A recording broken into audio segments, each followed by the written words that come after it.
The first note was so soft that half the audience at America's Got Talent thought it was part of the background music.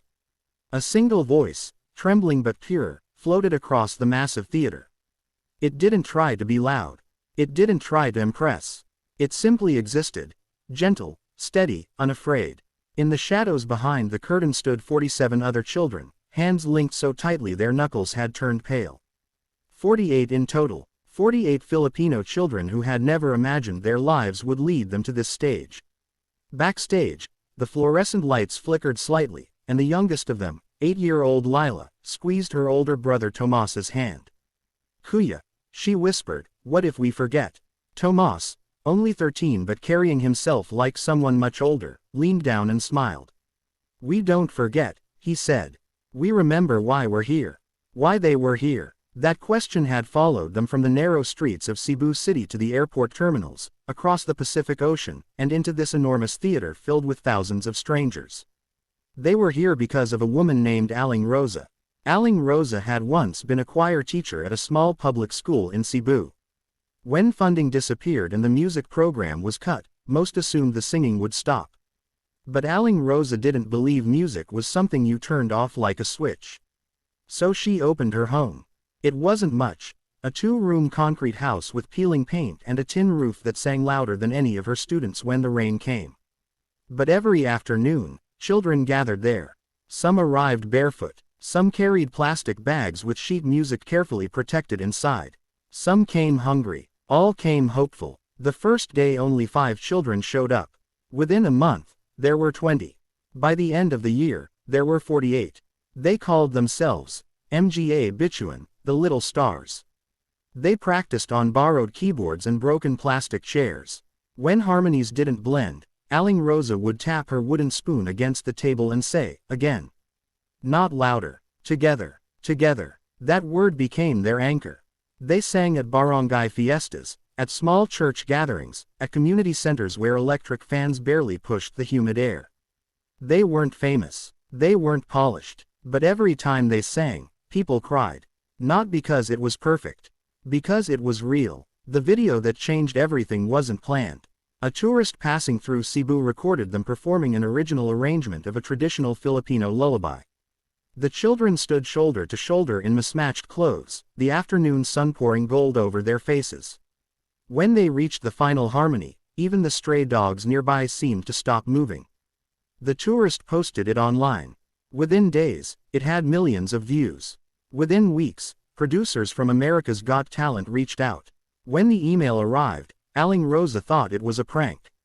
It wasn't. And now, months later, the single soft voice that had opened their performance belonged to Lila. She stood alone at the front of the stage, a small figure beneath towering lights. The judges leaned forward. At the panel sat Simon Cowell, expression unreadable as always. Beside him were Sofía Vergara, Heidi Klum, and Howie Mandel. They had seen magicians disappear in clouds of smoke. They had seen acrobats defy gravity. They had seen voices that could shatter glass. They had never seen 48 children standing barefoot on a stage that large. After Lila's first verse, the curtain slowly lifted.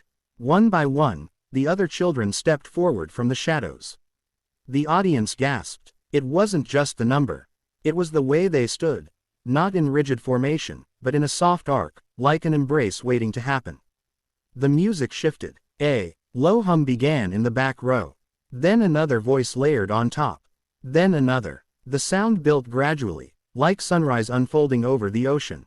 By the time Tomas stepped forward for the second verse, the harmonies had woven themselves into something almost orchestral.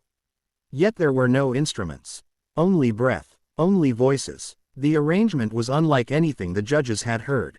It began as a lullaby, transformed into a rhythmic chant inspired by indigenous Filipino beats, and then soared into a crescendo that seemed to lift the entire room off its foundation. The children moved subtly, hands lifting, feet stepping in quiet unison, not like dancers but like waves. In the audience, a woman pressed her hand to her mouth. A man blinked rapidly. Backstage crew members stopped whispering. Even the camera operators seemed slower, careful not to break the fragile magic filling the air. Midway through the performance, something unexpected happened. The music stopped. Completely. 48 voices fell silent. For a split second, confusion flickered across faces in the crowd. Then Tomas spoke. "We come from islands," he said, his accent gentle but clear. "We come from storms, from brownouts, from days when there is no food. But when we sing, we are not poor." He looked out at the sea of faces. "When we sing, we are powerful." The children inhaled together, and then the final movement began. It wasn't loud at first. It was bright, hopeful. Each child took a solo line. Just one. A word in English, a word in Tagalog, a phrase about dreams, about mothers, about oceans, about light. 48 stories woven into a single tapestry. The harmonies returned, richer now, layered with something deeper than technique. Gratitude. By the time they reached the final note, the entire theater was standing. Not because someone signaled them. Because they couldn't remain seated. The sound lingered long after the children's mouths closed. Silence followed, a sacred kind of silence. Then the eruption came. Cheers crashed against the walls. Applause thundered so loud it felt physical. Lila blinked in shock. Tomas felt tears slipping down his face but didn't wipe them away. On the judges' panel, Sofía Vergara was already dabbing her eyes. Heidi Klum held both hands to her chest. Howie Mandel shook his head slowly, as if trying to process what he had just witnessed. But it was Simon Cowell who remained still. He leaned back in his chair, eyes fixed on the stage. For several long seconds, he said nothing. The crowd quieted, waiting. Finally, he leaned toward the microphone. "I've been doing this a very long time," he began. "And I don't say this lightly." He paused. "This is extraordinary." The audience roared again. Simon continued, his voice softer now. "What makes this special isn't just the arrangement. It's not even the number of you. It's the heart. Every single one of you meant every word you sang. And that's rare." He glanced at the other judges. Sofía spoke next. "You reminded us why we love music," she said. "Because it connects us. I didn't understand every word, but I felt everything." Heidi nodded vigorously. It was like one voice with 48 hearts. Howie leaned forward. "You came from so far away," he said. "And you didn't just perform. You shared yourselves." Backstage, Aling Rosa covered her mouth, sobbing openly.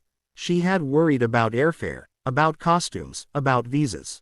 She had worried about whether their borrowed shoes would survive the trip. She had never worried about their hearts. Because those were unbreakable. On stage, the children stood frozen, overwhelmed by the noise and lights and love pouring toward them. Then Simon reached forward. His hand hovered over the golden buzzer. The entire theater held its breath. "I wasn't planning on doing this today," he said. "But sometimes, something happens that you can't ignore." He pressed it. Gold confetti exploded from above, raining down in shimmering waves. The children screamed. Some laughed. Some cried. Some simply stared upward in disbelief as gold paper stuck to their hair and eyelashes. Lila spun in circles, arms wide. Tomas dropped to his knees, overcome. Aling Rosa rushed onto the stage, gathering as many of them into her arms as she could. The audience chanted, "Golden! Golden! Golden!" Under the cascade of gold, 48 children from Cebu City held onto each other as if afraid it might all disappear. But it didn't. In the weeks that followed, their audition clip shattered records online. Messages poured in from across the world, from teachers in Canada, from nurses in Brazil, from fishermen in Indonesia. People wrote about watching with their families, about crying with strangers, about remembering their own childhood dreams. The children returned home briefly before the live shows. At the airport in Cebu, hundreds waited with banners and flowers. "Mga Bituin," they shouted, "little stars." But something had changed. They walked taller now, not with arrogance, but with assurance. They had stood on one of the biggest stages in the world and proven something important. Talent doesn't depend on zip codes.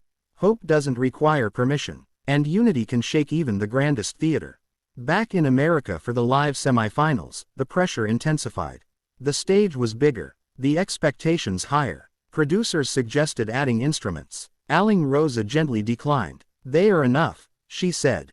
On the night of the live show, the children chose a different song, one that blended Filipino folk melodies with an original English chorus written by Tomas.